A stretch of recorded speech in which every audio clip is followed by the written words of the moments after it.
ओम श्रीमद्भगवत गीता उत्कलानुवाद। ओम परमात्मे नमः। चतुर्दश अध्याय गुणत्रय विभाग योग। श्री भगवान उवाच सर्वज्ञान मध्ये जे श्रेष्ठ पुणी कहूची ताहा मुनि ऋषि मोक्ष पांति शुणी सर्वदा जाहा। एहि ज्ञान आश्रा करिले मोर स्वरूप मिले जन्म मृत्यु व्यथा न मिले सृष्टि प्रलय काले। मोर माया अटे अर्जुन गर्भधारण स्थान से स्थाने स्थापीण चेतना करे सृष्टि सृजन।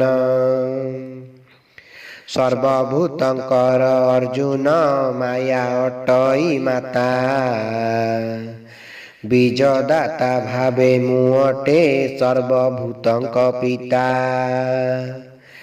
सत्वरजतम गुण जे प्रकृतिरु उत्पन्न एतिनि बांधन्ति शरीरे नित्य जीवात्मा जान। सत्वगुण अटे निर्मल शुद्ध पुणी महत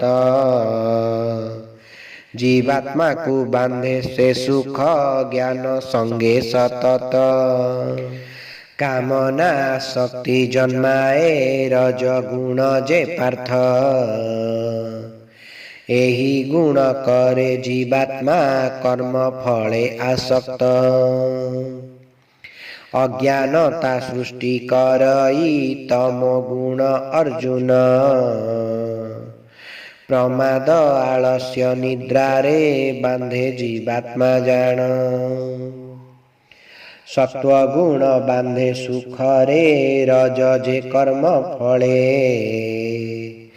ज्ञान को आच्छादी से तम सदा प्रमत्त करे। अभिभूत करे सत्व को मिली से तम रज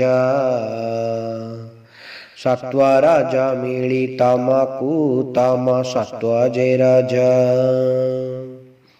ज्ञानालोक जेवे विकासे ज्ञान कर्म इंद्रिये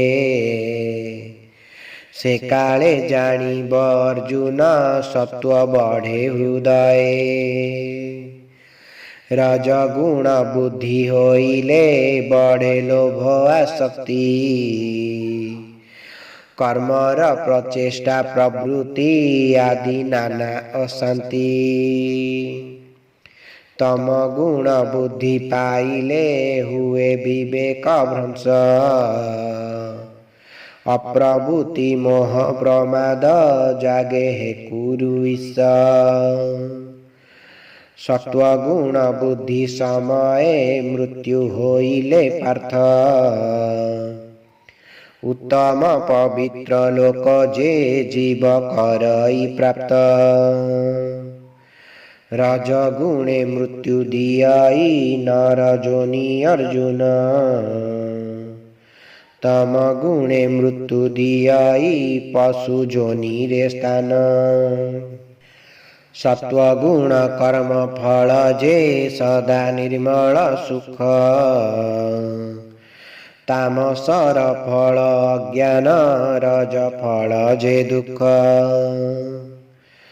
सत्वगुण बुद्धि कराए ज्ञान रज जे लोभ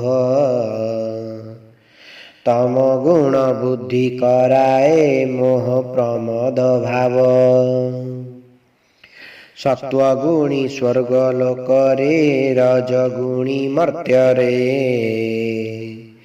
तम गुणी नीच लोक रे सदा बसती करे। सर्वकर्म कर्ता त्रिगुण जानी पारिले जीव गुणातीत आत्मा चिन्हिण करे ब्रह्मत्व लाभ। देह उत्पत्तिर कारण तिनि गुण तरिले ଜନ୍ମ ମୃତ୍ୟୁ ଜରା ଦୁଃଖରୁ ମୁକ୍ତି ମିଳେ ଯେ ହେଳେ। ଅର୍ଜୁନ ବାଚ ତ୍ରିଗୁଣ ଜୟୀଙ୍କ ଲକ୍ଷଣ ଆଚରଣ କୁହନ୍ତୁ। କି ଉପାୟ କରି ଜିଣନ୍ତି ତାହା କୃପା କରନ୍ତୁ। ଶ୍ରୀ ଭଗବାନ ବାଚ ସତ୍ୱରଜତମ ଗୁଣରେ ହୋଇ ସଦା ପ୍ରବୃତ୍ତ।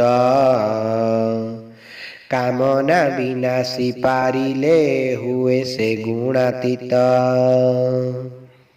କ୍ରିୟାଶୀଳ ଜାଣି ତ୍ରିଗୁଣ ହୋଇ ଦୃଢ଼େ ନିର୍ଭୟ। ଉଦାସୀନ ରହି ପାରିଲେ କରେ ତ୍ରିଗୁଣ ଜୟ। ସୁଖ ଦୁଃଖ ପ୍ରିୟ ପ୍ରିୟ ନିଜ ନିନ୍ଦା ପ୍ରଶଂସା। ସମଭାବେ ଦେଖେ ତ୍ରିଗୁଣ ଜୟୀ ଏଭବେ ସଦା।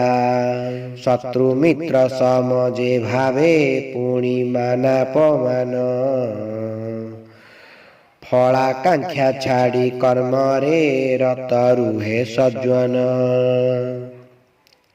ଏକାନ୍ତ ଭକ୍ତିରେ ଯେ ଭଜେ ମତେ ସଦା ଅର୍ଜୁନ। ଅତିକ୍ରମ କରି ତ୍ରିଗୁଣ ମୋକ୍ଷ ପାଏ ସେ ଜନ। ଅବିନାଶୀ ବ୍ରହ୍ମ ଜ୍ୟୋତିର ମୁହିଁ ଆଧାର ପାର୍ଥ। ଅନନ୍ତ ସୁଖର ସ୍ୱରୂପ ନିତ୍ୟ ଧର୍ମ ଶାଶ୍ୱତ। ଇତି ଶ୍ରୀମଦ୍ଗୀତା ଉତ୍କଳାନୁବାଦ ଗୁଣତ୍ରୟ ବିଭାଗ ଯୋଗ ନାମ ଚତୁର୍ଦ୍ଦଶ ଅଧ୍ୟାୟ ସମାପ୍ତ। ହରି ଓମ୍ ତତ୍ସତ୍ ହରି ଓମ୍ ତତ୍ସତ୍ ହରି ଓମ୍ ତତ୍ସତ୍।